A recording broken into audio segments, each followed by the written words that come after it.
Good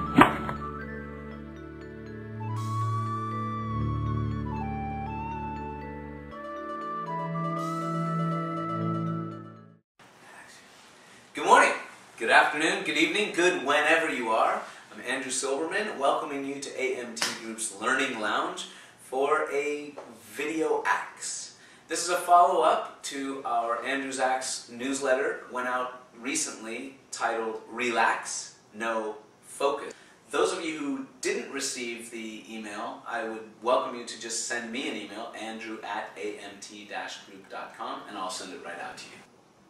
Today I'm going to use 3 minutes to cover a few ideas, develop them a little bit more, and give you 2 more tips on what you can do to really manage or deal with your nerves before and during a presentation. Now, right now I'm feeling pretty relaxed. I hope you're relaxed as you watch this video, and I hope that you're feeling quite comfortable.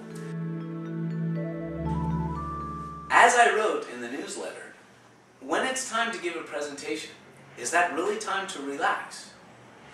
I say, no.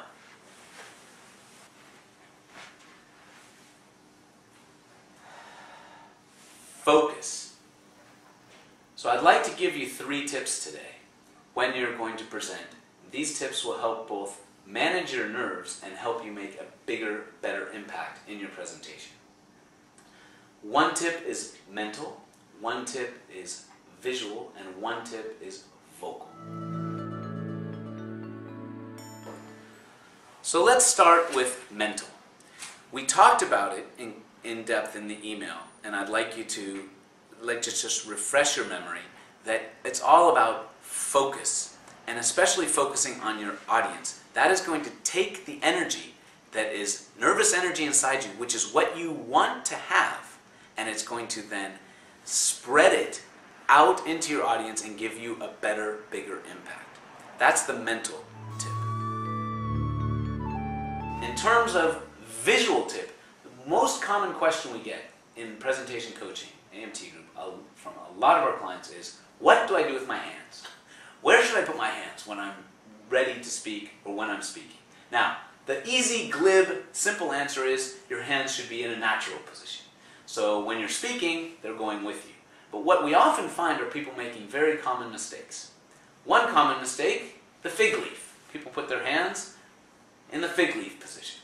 This is only appropriate at an onsen.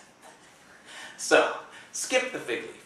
The professor is another poor one. This is the hands behind the back, professing. A third, not effective place to put your hands, the general. The general. Another one, closed for business.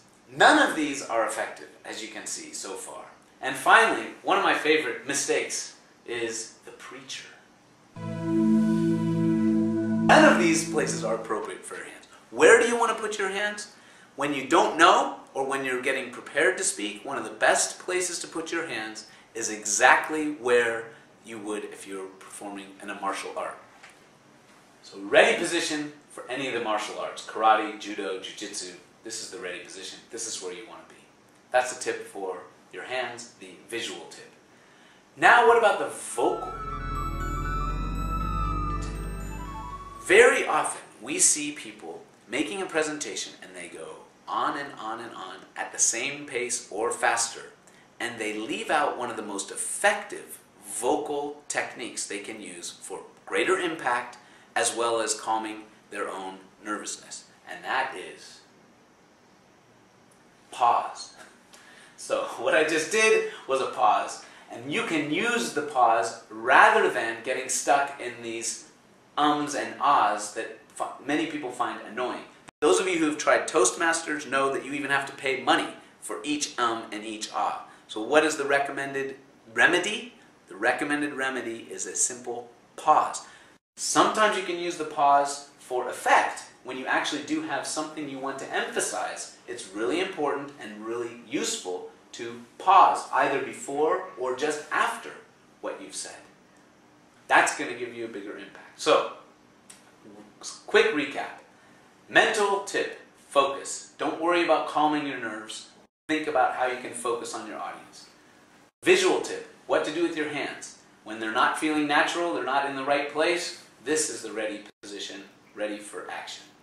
And third, vocal. When in doubt, pause. Thank you for joining the Visual Acts. I'd like to get back to the Learning Lounge and have another chat with you soon.